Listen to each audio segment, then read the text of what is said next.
We will just move ahead to the example. And in the example, let's say if we have this embankment and we are asked to determine the quantity or maybe cut fill for the same embankment. As you can see, the side slope are both sides. This is just the same, just 2:1.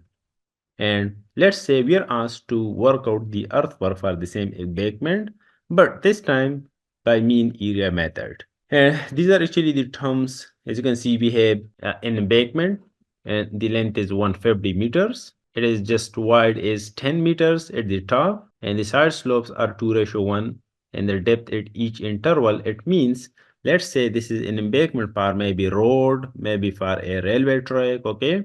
And after each 30 meters, these are actually the depths, 0.6, 1.2, these are in meters, okay? And at the other end, it means, as you can see, at start, we have 60 centimeters, and at the end, we have the depth is 1.6 meter. You can say the embankment is just trapezium. Why it's trapezium? Because we have side slopes, okay? And you can label the information just the same way as I'm doing, okay? Now, we have to determine the cross-sectional area is the shaded area, you can say, and then we will multiply this with the length so we can have the quantity. But the cross-section area can be different, okay, after each 30 meters because depths are different after each 30 meter. So it's not like that. It's not that simple just to multiply area with the length, okay? We're gonna do this thing in a nice table. For this approach, let's say we have the same table and this table is just known by the mean area method. So the first column should represent the station and then we should have the depth, then the central area, which if you remember, I have already said that we will just convert the section into different geometries, maybe triangles and then the rectangle, okay? So the central area is actually BD and if you remember, it is just the central area, this one, okay? So this should be BD or maybe the breadth and then the depth. And then we should have actually the sides areas and these are SD square only. Okay, why SD square? Because the side slope for both sides is just, you can say same. If they are different, then of course we will use SD square divided by 2 for one side. For another side, it should be S2D square divided by 2.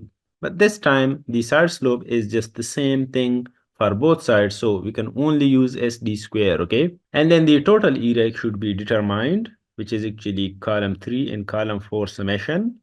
And then we will have the mean area. Okay, that's why this method is known by the mean area method.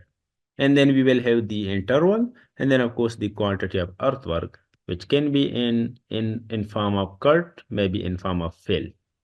This time this is just an embankment, which is already known over here, okay, in example terms. So it means there will be filling only without cutting. Till this point, is there any question? Yes, sir. Okay, you may ask. Sir ये H D square ये triangle का area है ये formula. Wait a minute. Let me just make it a little bit clear, okay? As you can see, let me just draw the same, maybe one side of the triangle like this. Where here we have the slope, which is maybe you can say S, and on this side we have D. Now, basically what happens is this is a right angle triangle, and you should know the area of a right angle triangle. Remember, as you can see, we have the hypotenuse that is S, the perpendicular is just D, and let's say the base should be actually SD for the same triangle. So now area of the triangle should be the base times the perpendicular. If you remember, it is just you can say the old thing, and we have done this, okay? So SD times D. SD is just the base times D, that is just the perpendicular, divided by 2. Now SD, where there we have D times D. It means SD square, okay? And we will just divide it by 2. So this is the same formula. Is it clear now? Yes, sir. So as you can see, we have 30 meters interval, okay? It means this station can ठीक है sir. be, okay, and that is also 150 meters long. This is actually the total length, okay? So it means we can start the station from 0 and till 150. but the stations interval that is just 30. So it means 0, 30, 60, 90, 120, and 150. So these are actually stations, and after each station, the depth is different. It is the same thing. If you remember, while making the profile, we make some changes, we mark them on the natural ground surface, okay, and then by level machine or maybe total station, we determine the depth at each interval, maybe you can say. So these depths are actually provided by the land surveyor, you can say, okay. So we will just put all those depths like maybe 0.6, 1.2, and 1.4, 1.6, 1.4 again, and 1.6 again. And those can be just, you can say, written over here in the same table. Now the central area, we will multiply the depth with the breadth. You can say, let's just consider the first station. Over here, we have 0.6 is the depth. That is actually 0.6. And we will just multiply that with the breadth, which is actually 10 meters, okay? The result will be actually the area of the central portion, okay? But this will be just actually for the station 0, this red shaded area. Now, as you can see, we have 10 times 0.6. This should be actually 6, okay, square meter. And for the another station, as you can see, the depth is different, which is 1.2. So 1.2 times 10, then that should be, let me just remove the other things, these things, so you can see it. So the area can be actually 12, and again 1.4 times 10, that should be 14, and 1.6 times 10, that should be 16, and again 14 and 16 again. Now area of sides, okay, for both sides, area is actually SD square, okay, SD square. Now you have to put values over here, like maybe for S we have 2, and D can be actually different for each station. Let's take 0.6, okay, and that is just square. So this is how you put values in the same formula. Now what should be the value for that station? And this is actually the sides area, and as you can see, SD square. So it should be 2 for S, and for D, that is actually 0.6, okay, but over there we have square. Now this should be 0.72 square meter, okay, we can put that value over there. For another station, the depth is different, which is 1.2. So the answer should be 2.88. Okay, we can put that value over there. Now the depth is just different for each station. Okay, so you can put all these values and just try them by yourself. Okay, and put all these values in the fourth column for area of sides. And these sides are actually triangular.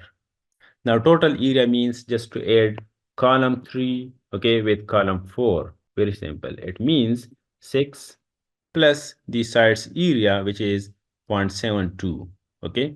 Very simple. That's going to be the total area. And 12 plus 2.88 should be 14.88, and so on. Just do it. Now mean area, this is what we want actually, and that's why the calculation method is just known by the mean area method, because it is we just calculate mean area in the same method, okay? Now again, let me just repeat it. By mean area, I mean just to add one area with another. You can say area of two stations and divide that by 2, okay? Very simple. Like, as you can see, the station 0 and station 30's areas can be added together, and we will divide that by 2. So we can have the mean area for station 30. Okay, very simple. So add all these, you can say the two areas, okay, which are at start or maybe for both stations, and then we will divide that by 2. Okay, and that's just calculated is that one. So that should be 10.8 square meter. We will just put that value, okay, in the same row for station 30. Now, 14.88 plus 17.92 divided by 2, that should be actually 16.4, and so on. Now we have actually interval that is just 30 meters, okay. It means the distance between two stations, that is just 30. Now area times the distance, that should be actually the quantity. That is area, and we will multiply that with the distance. So we can have the quantity. Okay. 10.8 times 30, that should be the fill.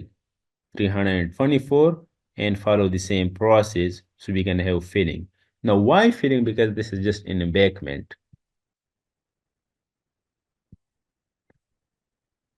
Now we will just add all these fillings. You can say these things so we can have the quantity. Okay. And that should be actually the total filling of the embankment. 2572.8 cubic meter. Very simple. So that much material is just required for filling, okay, for the same embankment, which is 150 meters long. Now here, as you can see, we have only filling. Okay, we don't have cutting over here because the formation level is just above the NSL. In the next example, however, we will include cutting as well so you guys can understand when you face cutting and filling, okay, together. Okay, so let's move ahead for the another method. Yeah, let's say we will just do it using mean depth method.